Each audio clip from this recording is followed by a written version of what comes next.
স্বাধীনতার ৫৫ বছর পর দেশের ২০ কোটি মানুষের কাছে প্রশ্ন, বলুন তো বাংলাদেশ কেন স্বাধীন হয়েছিল?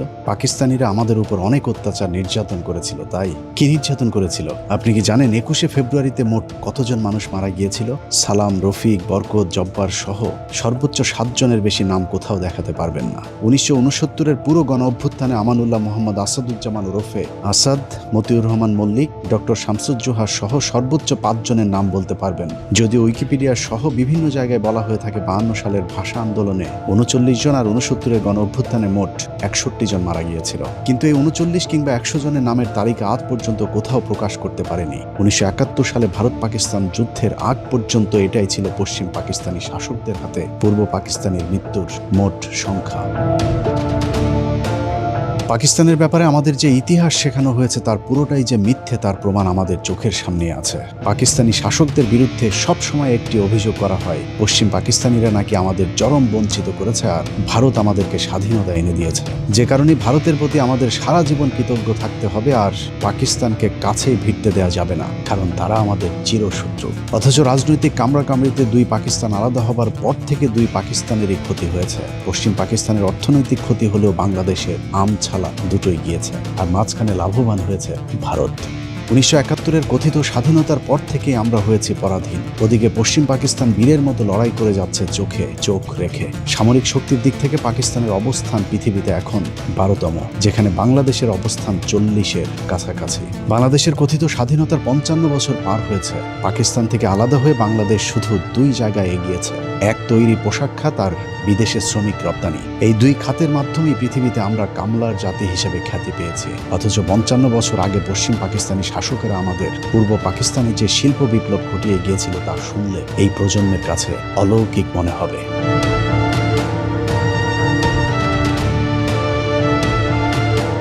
পশ্চিম পাকিস্তান ছিল পৃথিবীর প্রাচীন সভ্যতার অগ্রগামী জনপদের একটি। ১৯৪৭ সালে ব্রিটিশরা ভারত ছেড়ে যাবার সময় বাংলাদেশ অর্থাৎ পূর্ব পাকিস্তানে ছিল শুধু একটি বিশ্ববিদ্যালয়, অথচ পশ্চিম পাকিস্তানে তখন ১১টি বিশ্বের বিখ্যাত বিশ্ববিদ্যালয় ছিল। বিদ্যে বুদ্ধি সব দিক থেকে এগিয়ে থেকেও তারা আমাদের অবহেলা করেনি, বরং টেনে তুলে ধরতে চেয়েছিল। যদিও আমাদের চেতনার যাতনা ২৩ বছরের বেশি দুই পাকিস্তানকে একসাথে থাকতে দেয়নি। পাকিস্তানি শাসকেরা ২৩ বছরে আমাদের পূর্ব পাকিস্তানে যে শিল্প বিপ্লব ঘটিয়েছিল তার পরের ৫৫ বছর পাকিস্তানিদের রেখে যাওয়া সেই শিল্প কলকারখানাগুলো শুধু বন্ধই করা হয়েছে। নতুন করে কোনো শিল্প গড়ে তুলতে পারেনি স্বাধীন বাংলাদেশ। অথচ পাকিস্তান আমলে এদেশে ঘটে গিয়েছিল নীরব এক শিল্প বিপ্লব, যে ইতিহাস আমাদের পুরো এক প্রজন্মকে জানতেই দেওয়া হয়নি। বাংলাদেশের পাটকে পাকিস্তান আমলে বলা হতো সোনালী আঁশ, কিন্তু পাটের স্বর্ণযুগ এমনিতেই আসেনি। পাকিস্তানি শাসকদের পরিকল্পনায় বাংলাদেশে গড়ে তোলা হয়েছিল আদমজি জুট মিল। শুনলে অবাক হবে, নারায়ণগঞ্জ শহরে অবস্থিত আদমজি জুট মিলটি তৎকালীন পৃথিবীর বৃহত্তম পাটকল ছিল। ১৯৫০ সালে প্রতিষ্ঠিত আদমজি জুট মিলটি তৎকালীন পশ্চিম পাকিস্তানের বাওয়া পাটকলের আদলে তৈরি করা হয়েছিল, যেখানে উৎপাদিত উন্নত মানের পাটজাত দ্রব্য সারা পৃথিবীতে রপ্তানি করা হতো। বিশেষ করে ইউরোপের দেশগুলোতে পাকিস্তানের পাটজাত দ্রব্যের ব্যাপক চাহিদা ছিল। স্কটল্যান্ডের ড্যান্ডি শহরের নাম অনুসারে আদমজি জুট মিলকে প্রাচ্যের ড্যান্ডি বলা হতো। সেই প্রতিষ্ঠিত শিল্পটি কথিত দেশ স্বাধীন হবার পর শেখ মুজিবের পরিবারের লুটপাটে ধ্বংস হয়ে গিয়েছে। বাংলাদেশ বর্তমানে শতভাগ কাগজ আমদানি করলেও ৫৫ বছর আগে আমরা কাগজ রপ্তানি করতাম। ১৯৫৩ সালে পাকিস্তান শিল্প উন্নয়ন সংস্থা রাঙামাটি জেলার কাপ্তাই উপজেলার চন্দ্রঘোনায় কর্ণফুলী পেপার মিল প্রতিষ্ঠা করে। তৎকালীন সময়ে এশিয়ার সর্ববৃহৎ কাগজ প্রস্তুতকারক প্রতিষ্ঠান ছিল এটি, যেখানে মোট ৩০,০০০ শ্রমিক কাজ করত। ১৯৫৯ সালে খুলনার খালিশপুরে খুলনা নিউজপ্রিন্ট মিলস লিমিটেড প্রতিষ্ঠা করে পাকিস্তান সরকার। দেশের সর্ববৃহৎ এই নিউজপ্রিন্ট কাগজ মিলটিতে বছরে ৫০,০০০ মেট্রিক টন কাগজ উৎপাদিত হতো। দেশ স্বাধীন হবার পর সেই মিলটিও বন্ধ করে দেওয়া হয়। এছাড়া ১৯৫০ সালে ঢাকা জুট মিলস, একই বছরে খুলনা জুট মিলস, ১৯৫৩ সালে চট্টগ্রামের আমিন জুট মিলস এবং কর্ণফুলী রেয়ন মিল, চন্দ্রঘোনা পেপার মিল, প্রগতি ইন্ডাস্ট্রিজ, ইস্পাহানি কটন মিলস এবং ১৯৬৮ সালে বাংলাদেশের একমাত্র তেল শোধনাগার ইস্টার্ন রিফাইনারিও বাংলাদেশের উপর নির্যাতনকারী পশ্চিম পাকিস্তানিরাই তৈরি করেছিল। ৫৫ বছরে আর একটিও তেল শোধনাগার তৈরি করতে পারেনি কথিত স্বাধীন দেশের সরকার। পূর্ব পাকিস্তানের বিদ্যুতের চাহিদা পূরণে কাপ্তাই জলবিদ্যুৎ, কর্ণফুলী বিদ্যুৎ উৎপাদন কেন্দ্র, শাহজিবাজার বিদ্যুৎ উৎপাদন কেন্দ্র, আশুগঞ্জ বিদ্যুৎ উৎপাদন কেন্দ্র প্রতিষ্ঠান করে পাকিস্তান সরকার। পূর্ব পাকিস্তান এক মহাশিল্প বিপ্লবের দিকে এগিয়ে যাচ্ছিল। শিল্পায়নে লক্ষ্যে east Pakistan industries development corporation প্রতিষ্ঠা করা হয়। চট্টগ্রাম বন্দরটি মোঘল আমলে কার্যক্রম চালু হলেও এর মূল অবকাঠামো এবং আধুনিকায়নের কাজ করে পাকিস্তান সরকার। 1960 সালে চট্টগ্রাম বন্দর কমিশনারকে চট্টগ্রাম বন্দর ট্রাস্ট হিসাবে মর্যাদা দেওয়া হয়। এছাড়া মংলা সমুদ্র বন্দর, Gazipur machine tools factory, Gazipur সমরাস্ত্র কারখানা, তেজগাঁ শিল্প এলাকা, হাজারীবাগ ট্যানারি শিল্পাঞ্চল, খুলনার খালিশপুর শিল্প এলাকা, চিটাগাং ড্রাই ডক সবই করেছিল আমাদের উপর নির্যাতনকারী পশ্চিমা শাসক গোষ্ঠী। অনেক চেতনাধারীরা আবার বলে থাকে পূর্ব পাকিস্তানের মিল কল কারখানায় উপার্জিত অর্থ নাকি পশ্চিম পাকিস্তানিরা সব নিয়ে যেত, কিন্তু পূর্ব পাকিস্তানের কোনো উন্নয়ন তারা করতো না। চলুন পশ্চিম পাকিস্তানিরা এদেশের মানুষের কল্যাণে কতটা আন্তরিক ছিল সেটা একটু দেখা যাক। প্রথমে শিক্ষা থেকে শুরু করা যাক। দেশের সর্বোচ্চ বিদ্যাপীঠ ঢাকা বিশ্ববিদ্যালয় ব্রিটিশ আমলে প্রতিষ্ঠা লাভ করলেও এর বেশিরভাগ সম্প্রসারণ হয়েছে পাকিস্তান আমলে। শিক্ষার মানের দিক থেকে ঢাকা বিশ্ববিদ্যালয় ছিল পৃথিবীর 100 বিশ্ববিদ্যালয়ের তালিকায়, যে কারণে পাকিস্তান আমলে ঢাকা বিশ্ববিদ্যালয়কে বলা হতো প্রাচ্যের অক্সফোর্ড। কথিত স্বাধীনতার পর পাকিস্তানের চিহ্ন মুছে ফেলার সাথে সাথে বিশ্ববিদ্যালয়ের নাম ডাকও মুছে ফেলা হয়েছে। এক সময়ের 100 বিশ্ববিদ্যালয়ের তালিকায় থাকা প্রতিষ্ঠানটি এখন 1000-এর তালিকাতেও নেই। ঢাকা বিশ্ববিদ্যালয় প্রতিষ্ঠায় যারা গুরুত্বপূর্ণ ভূমিকা রেখেছিলেন তাদের মধ্যে অন্যতম মোহাম্মদ আলী জিন্নাহ। তার ব্যাপক অবদানের কারণে ঢাকা বিশ্ববিদ্যালয়ের একটি হলের নাম রাখা হয়েছিল জিন্নাহ হল। অথচ ঢাকা বিশ্ববিদ্যালয় প্রতিষ্ঠার বিরোধিতা করা রবীন্দ্রনাথকে পুজো করে সেই জিন্নাহকে বানানো হয়েছে ভিলেন। এমনকি মোহাম্মদ আলী জিন্নাহর হলটির নাম পরিবর্তন করে 1971 সালে সূর্য সেন হল রাখা হয়েছে। যদিও রবীন্দ্রনাথের মতো সূর্য সেনও আজীবন পূর্ব বাংলার মুসলমানদের বিরোধিতা করেছিলেন। পাকিস্তানের বিখ্যাত কবি আল্লামা ইকবালের নামে 1957 সালে ইকবাল হল স্থাপিত হয়। 1972 সালে ওই হলের নাম পরিবর্তন করে সার্জেন্ট জহুরুল হলের নামে নামকরণ করা হয়। অথচ এই জহুরুল হক ছিল ভারতীয় গোয়েন্দা সংস্থার একজন চর। শেখ মুজিবের সাথে আগরতলা ষড়যন্ত্র মামলার আসামিও ছিল এই ভারতীয় এজেন্ট জহিরুল হক। এভাবে বিশ্ববিদ্যালয়ের সর্ববৃহৎ হল মহসিন হল সহ বেশিরভাগ অবকাঠামো প্রতিষ্ঠিত হয় পাকিস্তান আমলে। ঢাকা বিশ্ববিদ্যালয়ের পাকিস্তান আমলে কতটা জৌলুস ছিল তার প্রমাণ স্যার পিজে হাট ইন্টারন্যাশনাল হল প্রতিষ্ঠা। ঢাকা বিশ্ববিদ্যালয়ে পাকিস্তান আমলে এত বেশি বিদেশি শিক্ষার্থী আসতে শুরু করেছিল, তাদের আবাসনের জন্য একটি হল নির্মাণের প্রয়োজনীয়তা দেখা দেয়, যে কারণে 1963 সালে ইন্টারন্যাশনাল হোস্টেল নামে আলাদা একটি ছাত্রাবাস করা হয়েছিল। স্বাধীনতার পর আওয়ামী লীগ হোস্টেলটির নাম স্যার পিজে হাট ইন্টারন্যাশনাল নামকরণ করে। ঢাকা বিশ্ববিদ্যালয়ের আদলে 1953 সালে রাজশাহী বিশ্ববিদ্যালয়, 1966 সালে চট্টগ্রাম বিশ্ববিদ্যালয় এবং 1970 সালে জাহাঙ্গীরনগর বিশ্ববিদ্যালয় প্রতিষ্ঠা করে পাকিস্তান সরকার।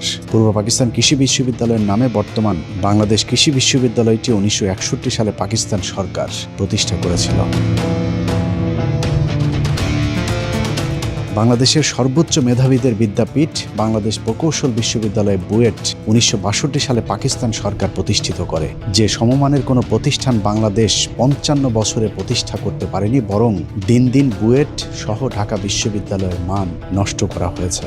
মাত্র 23 বছরে পাকিস্তান মোট 4টি প্রকৌশল বিশ্ববিদ্যালয় প্রতিষ্ঠা করেছে, যেখানে 55 বছরে বাংলাদেশ সরকার করেছে মাত্র একটি। 1964 সালে রাজশাহী প্রকৌশল ও প্রযুক্তি বিশ্ববিদ্যালয় রুয়েট, 1968 সালে চট্টগ্রাম প্রকৌশল ও প্রযুক্তি বিশ্ববিদ্যালয় চুয়েট এবং 1969 সালে কুয়েট প্রতিষ্ঠা করে পাকিস্তানিরা। প্রযুক্তিগত দিক থেকে এদেশের মানুষকে গড়ে তুলতে পাকিস্তানিরা যে প্রযুক্তি বিশ্ববিদ্যালয়গুলো করে গিয়েছিল, চেতনাধারীরা সেই প্রতিষ্ঠানগুলোকে আজ তিলে তিলে শেষ করে দিয়েছে। পাকিস্তানের সামরিক কর্মকর্তা এবং সাবেক প্রেসিডেন্ট আইয়ুব খানের 11 বছরের শাসনকাল ছিল বাংলাদেশের স্বর্ণযুগ। তৎকালীন পূর্ব পাকিস্তানে উন্নয়নের এক পসরা সাজিয়ে বসেছিল পাকিস্তান সরকার।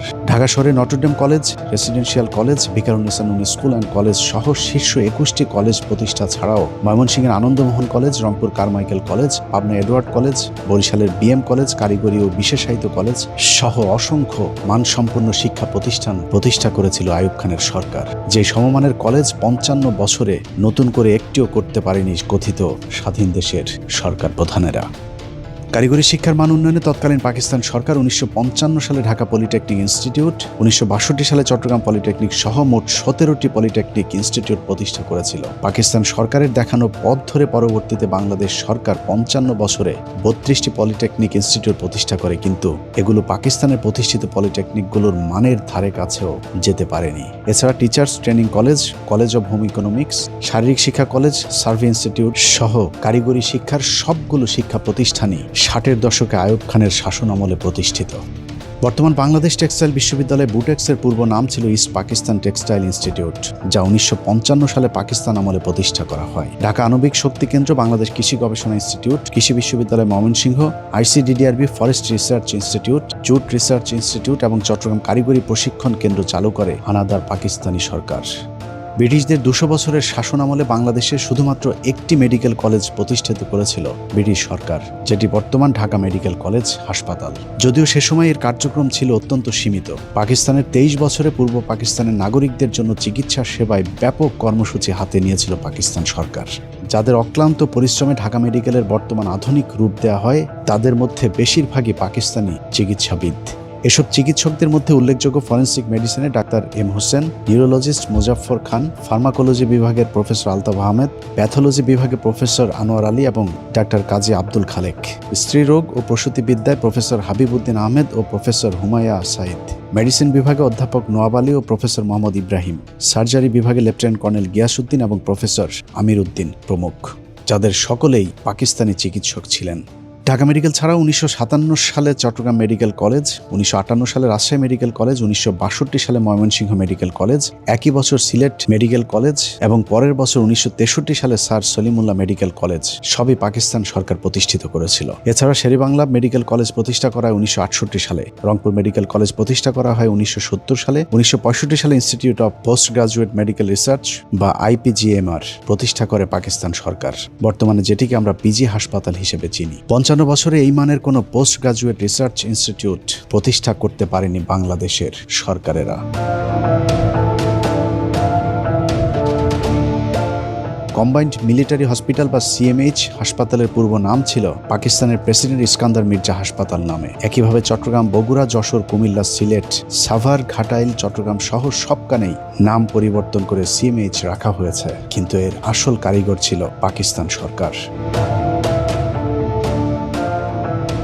অনেকে বলে থাকে সশস্ত্র বাহিনীর চাকরির ক্ষেত্রে পাকিস্তানকে বঞ্চিত করা হতো, কিন্তু বাস্তবতা হলো সুঠাম দেহের অধিকারী পাকিস্তানিদের জন্য ব্রিটিশ এবং জার্মানির আদলে অনেক আগে থেকে ক্যাডেট কলেজ প্রতিষ্ঠা করা হয়েছিল পশ্চিম পাকিস্তানে। কিন্তু পূর্ব পাকিস্তানে 1947 সালের আগ পর্যন্ত কোনো ক্যাডেট কলেজে ছিল না। পশ্চিম পাকিস্তানের সরকার সেই বৈষম্য দূর করতে 1958 সালে ফৌজদারহাট ক্যাডেট কলেজ, 1963 সালে ঝিনাইদহ ক্যাডেট কলেজ এবং মির্জাপুর ক্যাডেট কলেজ, সবশেষ 1965 সালে রাজশাহী ক্যাডেট কলেজ প্রতিষ্ঠা করেছিল পাকিস্তান সরকার, যাতে পূর্ব পাকিস্তানের নাগরিকেরাও সশস্ত্র বাহিনীতে যোগদানের জন্য দক্ষ হয়ে উঠতে পারে। এখনও পাকিস্তান সরকারের তৈরি করে দিয়ে যাওয়া সেই ক্যাডেট কলেজগুলোই বাংলাদেশ সেনাবাহিনীকে টিকিয়ে রেখেছে।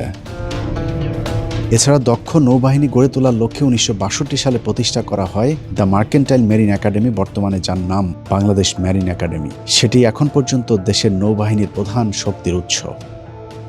বাংলাদেশকে একটি আধুনিক ও শিল্পোন্নত পরিকল্পিত দেশ হিসেবে গড়ে তুলতে পাকিস্তান সরকার যা যা করা প্রয়োজন সবই শুরু করেছিল। ঢাকা শহরের গুলশান, বনানী, ধানমন্ডির মতো পরিকল্পিত আবাসিক এলাকাগুলো পাকিস্তান সরকারের পরিকল্পনায় করা। সম্প্রতি পূর্বাচল ও বসুন্ধরা আবাসিক এলাকা ছাড়া 71-এর পর এদেশের সরকার কোনো পরিকল্পিত আবাসন গড়ে তুলতে পারেনি।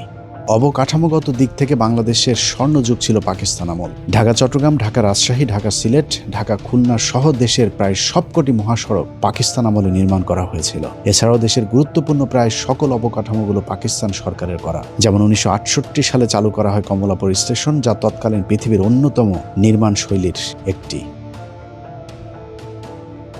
শাসন ব্যবস্থায় সমতার লক্ষ্যে পাকিস্তান সরকার 1961 সালে জাতীয় সংসদ ভবনের নির্মাণ শুরু করে, যা এখনও আধুনিক স্থাপত্য হিসেবে বিবেচিত হয়। এছাড়া বায়তুল মোকাররম, ইসলামিক একাডেমি বা বর্তমান ইসলামিক ফাউন্ডেশন, মিরপুর চিড়িয়াখানা, কুর্মিটোলা বিমানবন্দর, বাংলা একাডেমি, রামপুরা টেলিভিশন ভবন, ঢাকা স্টেডিয়াম, ঢাকা জাদুঘর, হোটেল ইন্টারকন্টিনেন্টাল সহ বেশিরভাগ প্রতিষ্ঠানগুলো পাকিস্তান সরকারের হাত ধরে প্রতিষ্ঠিত। কথিত স্বাধীনতার পর শেখ পরিবার আর আওয়ামী লীগের দলীয়করণ আর লুটপাটে নতুন কোনো প্রতিষ্ঠান গড়তে পারেনি, বরং পাকিস্তানে রেখে যাওয়া প্রতিষ্ঠানগুলোকে ধ্বংস করে দেওয়া হয়েছে দিন দিন। বাংলাদেশ বেতার 1939 সালে ব্রিটিশ আমলে প্রতিষ্ঠিত হলেও রাজশাহী, চট্টগ্রাম, খুলনা, রংপুর, সিলেট বেতার কেন্দ্র প্রতিষ্ঠা করে পাকিস্তান সরকার। ঢাকা নিউ মার্কেট সহ সারা দেশের জেলা ও বিভাগীয় শহরগুলোতে নিউ মার্কেট গড়ে তোলার পরিকল্পনাও পাকিস্তান সরকারের। 1971-এর পর গেল 55 বছরে বাংলাদেশে যত উন্নয়ন হয়েছে, দুই পাকিস্তান একসাথে থাকলে এসব উন্নয়ন আরো 50 বছর আগে হতো। বাংলাদেশের মানুষের কাছে রূপপুর পারমাণবিক বিদ্যুৎ কেন্দ্র নতুন বিষয়, কিন্তু জেনে অবাক হবেন রূপপুর পারমাণবিক বিদ্যুৎ কেন্দ্রের কাজ শুরু হয়েছিল 1961 সালে। সম্ভাব্য জায়গা হিসেবে রূপপুরে নির্ধারিত হয়েছিল বিদ্যুৎ কেন্দ্রটি। সেই লক্ষ্যে মার্কিন সরকারের কাছ থেকে অর্থ এবং প্রকল্প রক্ষণাবেক্ষণের জন্য প্রায় 200 কর্মকর্তাকে বিদেশে প্রশিক্ষণের জন্য পাঠানো হয়েছিল। এছাড়া 90-এর দশকে উদ্বোধন হওয়া যমুনা সেতুর প্রস্তাবও 1966 সালের অধিবেশনে পাশ করা হয়েছিল। পাকিস্তান সরকারের এসব কর্মকাণ্ড এখনও উইকিপিডিয়াতে দলিল হিসেবে রয়েছে। শুধু অবকাঠামোগত উন্নয়ন নয়, বাংলাদেশের সব অর্জনের গোড়াপত্তন হয়েছিল পাকিস্তান আমলে। আর কথিত স্বাধীনতার মধ্য দিয়ে আমরা সব হারিয়েছি। এ ধরুন 60-70-এর দশকে পশ্চিম পাকিস্তানিরা পূর্ব পাকিস্তানের ফুটবল আর ক্রিকেটে যে উন্নয়ন করে দিয়ে গিয়েছিল, তারই ধারাবাহিকতায় 80-90-এর দশক পর্যন্ত চলেছে বাংলাদেশ। 90-এর দশক পর্যন্ত ফুটবলের যে জনপ্রিয়তা ছিল, সেই ধারাবাহিকতা রক্ষা করতে পারলে বাংলাদেশ এখন হয়তো বিশ্বকাপের মঞ্চে খেলত। তৎকালীন সময়ে আবাহনী মোহামেডান ফাইনাল খেলাকে কেন্দ্র করে সরকারি ছুটি পর্যন্ত দিতে বাধ্য হয়েছিল তখনকার সরকার। অনেকেই বলে থাকেন পূর্ব পাকিস্তানিদের নাকি তেমন পাত্তা দিত না পশ্চিম পাকিস্তানিরা, অথচ 1970 সালেও যুক্ত পাকিস্তান ফুটবল দলের অধিনায়ক ছিলেন বর্তমান সংসদের মাননীয় স্পিকার মেজর হাফিজউদ্দিন আহমেদ। ফুটবলের সেই সোনালি সময় এখন আর নেই। 1997 সালে কেনিয়ার সাথে নাটকীয়ভাবে আইসিসির সেই ম্যাচ না জিতলে ক্রিকেটেও হয়তো বাংলাদেশ একদিন হারিয়ে যেত। অথচ ক্রিকেটের উন্নয়নও সেই পাকিস্তানের হাত ধরেই শুরু হয়েছিল। বাংলাদেশের জীবন্ত কিংবদন্তি রাকিবুল হাসান সহ যেসব তারকাদের হাত ধরে বাংলাদেশ ক্রিকেট উঠে দাঁড়িয়েছিল, তারা সবাই পাকিস্তান জাতীয় ক্রিকেট দলের সদস্য। তাদের কারণে আমরা আজ বিশ্ব ক্রিকেটের শক্তিশালী দল হিসেবে পরিচিতি পেয়েছি।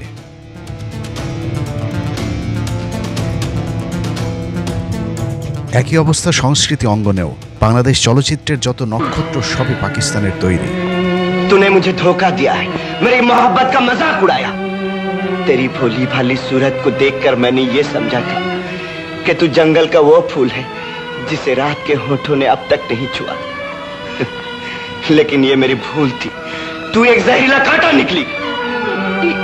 ये सब तुम क्या बोल रहे हो बाबू? मैं तो कुछ नहीं समझी।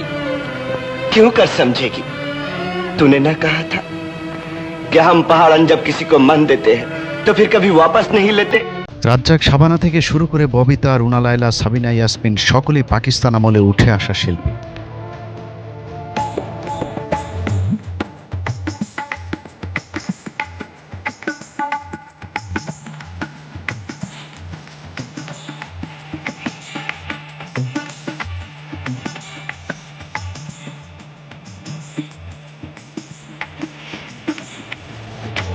স্বাধীনতার পর 1.5 দশকে সেই ধাক্কাতেই চলেছে বাংলাদেশ। কথিত স্বাধীনতার মাধ্যমে আমরা পেয়েছি জাহেদ খান আর মমতাজদের মতো শিল্পী। বাংলাদেশের পাকিস্তান আমলে পাওয়া সব অর্জন ধ্বংস করে বাংলাদেশের মানুষ এখন পুরোপুরি ভারতের সংস্কৃতি নির্ভর হয়ে উঠেছে।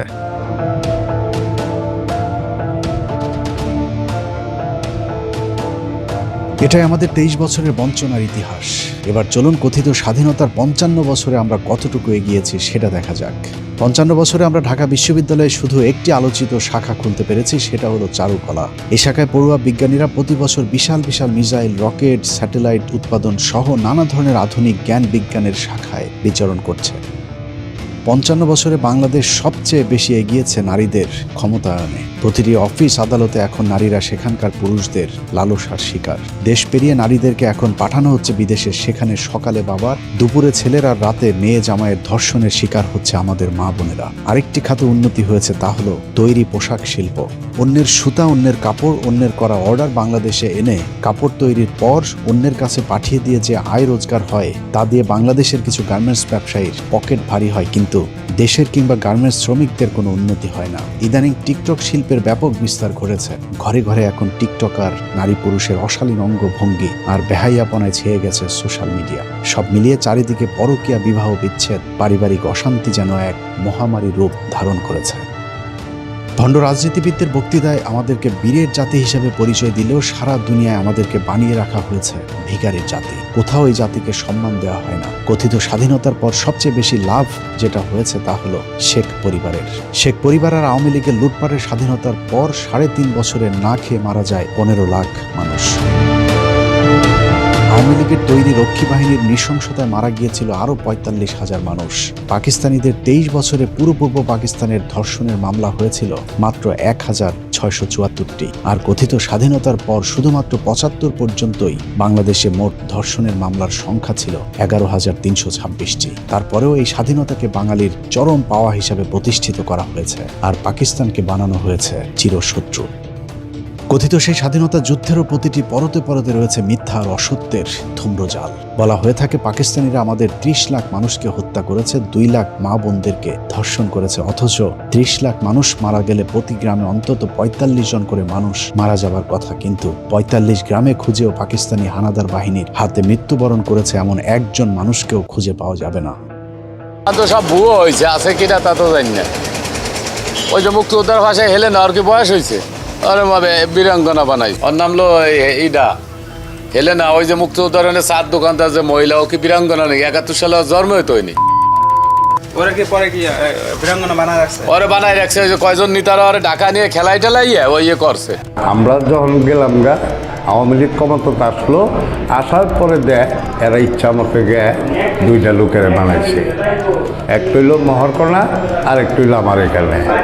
30,000 টাকা ওই বার্তা পাইছে, আমরা কিন্তু 20,000 টাকা পাই।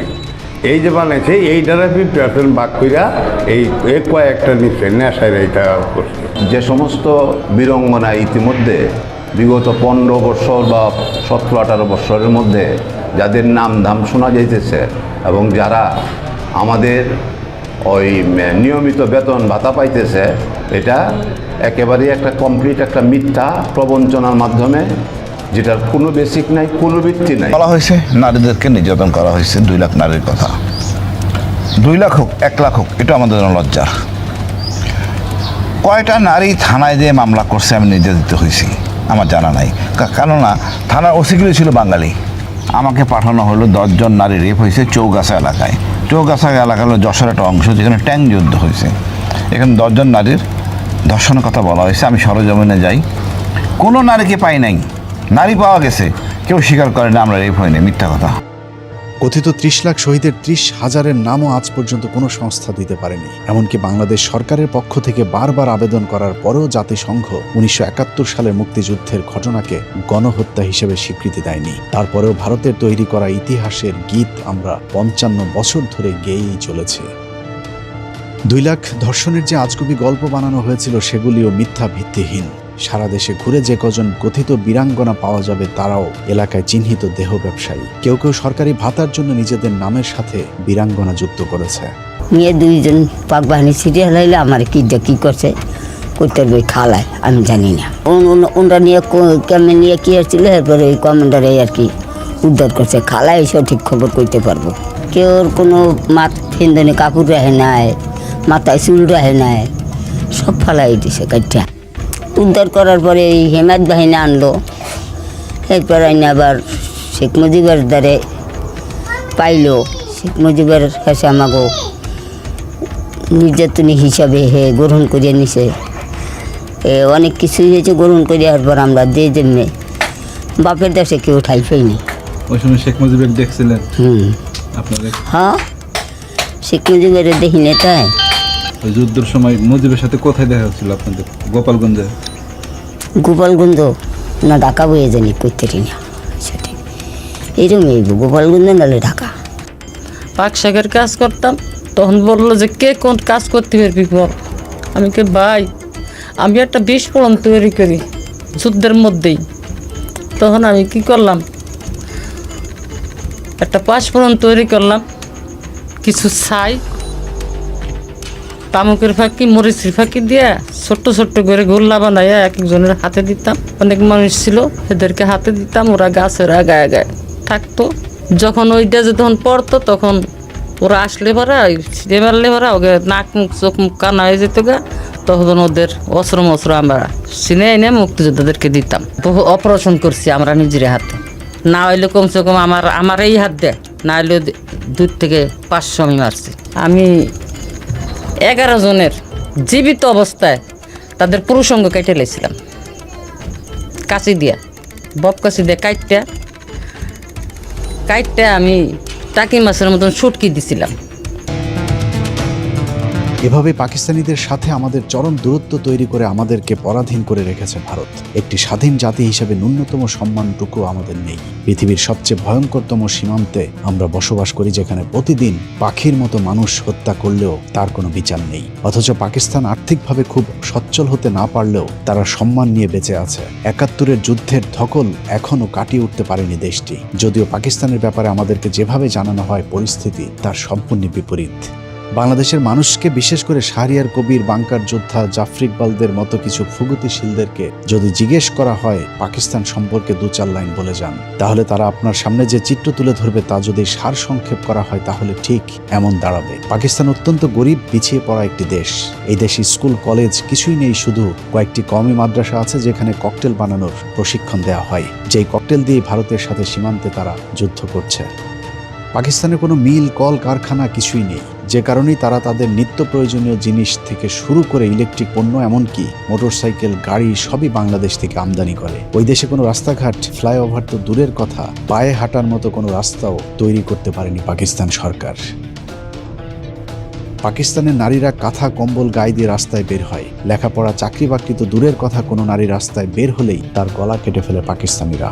কিন্তু বাস্তবতা অন্যরকম। পাকিস্তান এখন পৃথিবীর অন্যতম পরাশক্তি। তারা নিজেরাই এখন ফাইটার জেট তৈরি করছে। মহাকাশেও আমেরিকা, চীনের সাথে তাল মিলিয়ে চলছে পাকিস্তান। ভারতের সাথে পাল্লা দিয়ে সামরিক খাতে বিশাল বিনিয়োগের কারণে অন্যান্য ক্ষেত্রে কিছুটা পিছিয়ে পড়লেও তাদের অবকাঠামোগত উন্নয়ন ঈর্ষণীয়। বিশাল বিশাল সেতু, সড়ক, মহাসড়ক, পর্যটন জোন, চীনের সাথে পৃথিবীর সবচেয়ে ব্যয়বহুল কারাকোরাম হাইওয়ে থেকে শুরু করে কি নেই এখন পাকিস্তানের। দক্ষিণ এশিয়ার সবচেয়ে পরিকল্পিত শহর পাকিস্তানের রাজধানী ইসলামাবাদ। পাকিস্তানের উত্তরাঞ্চলে অবস্থিত গিলগিট বালগিস্তানকে বলা হয় প্রাচ্যের সুইজারল্যান্ড। পাকিস্তানের এত সব সফলতার পরেও ভারতীয় মিডিয়ার দাপটে বিশ্বের বুকে কোন ঠাসা দেশটি। ভারতের অর্থে পাকিস্তানের ভেতরে বিভিন্ন সন্ত্রাসী সংগঠন ইসলামের নামে সন্ত্রাসবাদ চালিয়ে যাচ্ছে। পৃথিবীর কাছে পাকিস্তানকে উপস্থাপন করা হয়েছে এক সন্ত্রাসবাদী রাষ্ট্র হিসেবে, যে কারণে সারা বিশ্বে নেতিবাচক রূপে উপস্থাপিত হচ্ছে পাকিস্তান। সে একই কৌশল বাংলাদেশেও বাস্তবায়নের ষড়যন্ত্র চালিয়ে যাচ্ছে ভারত। এর আগে 5ই আগস্টের আগে কৃত্রিম জঙ্গি নাটক সাজিয়ে বাংলাদেশের মানুষকে হত্যা করেছে তারা। কিন্তু 5 তারিখের পর আওয়ামী লীগ নেই, জঙ্গিও নেই। পুরাতন কৌশলে সুবিধা করতে না পেরে তেহরিকি তালেবানের নামে ভারতীয় গোয়েন্দা সংস্থা নতুন খেলা শুরু করেছে, কিন্তু সেখানেও বাঁধ সেজেছে পাকিস্তান। ভারতীয় সেই ষড়যন্ত্রের হাত থেকে পাকিস্তান বাংলাদেশকে বাঁচিয়েছে, যে কারণে বাংলাদেশের আসন্ন বিপদ থেকে বাঁচার জন্য পাকিস্তানের সাথে এক হয়ে লড়তে হবে ভারতের বিরুদ্ধে। দুই পাকিস্তান একসাথে থাকার 23 বছরে পশ্চিম পাকিস্তানিরা আমাদের সাথে কি আচরণ করেছে সেটা শুরুতেই আলোচনা করা হয়েছে। তারপরেও যুক্তির খাতিরে মনে করুন পাকিস্তান আমাদের সাথে অনেক বৈষম্য করেছে, তারপরেও পাকিস্তানকে আমাদের দরকার, কারণ শত্রুর শত্রু সব সময় বন্ধু। পাকিস্তান বাংলাদেশকে সব ধরনের সামরিক সহযোগিতা দিতে প্রস্তুত। অতএব পাকিস্তানকে আমাদের বন্ধুর মতো পাশে চাই। যারা 71-এর অজুহাতে পাকিস্তানের সাথে বাংলাদেশের সম্পর্ক নষ্ট করতে চাইবে তারাই ভারতীয় আসল দালাল। তারা সব সময় চায় আমরা ভারতের মুখাপেক্ষী হয়ে থাকি। 71 সালের যুদ্ধকে বারবার টেনে এনে দুই পাকিস্তানের মধ্যে সম্পর্কের ফাটল ধরানো হয়। পাকিস্তানের মানুষ যখন পারমাণবিক শক্তি অর্জন করে মঙ্গল গ্রহে যাবার গবেষণা করছে, চেতনার বাংলাদেশ তখন মঙ্গল শোভাযাত্রা নিয়ে ব্যস্ত। অতএব সময় এসেছে সিদ্ধান্ত নেবার। মাথা উঁচু করে থাকতে চায় বাঙালি জাতি। পরাধীন হয়ে পৃথিবীর কোনো শক্তির কাছেই মাথা নত না করে সোজা হয়ে দাঁড়াতে চাই। আল্লাহ হাফেজ।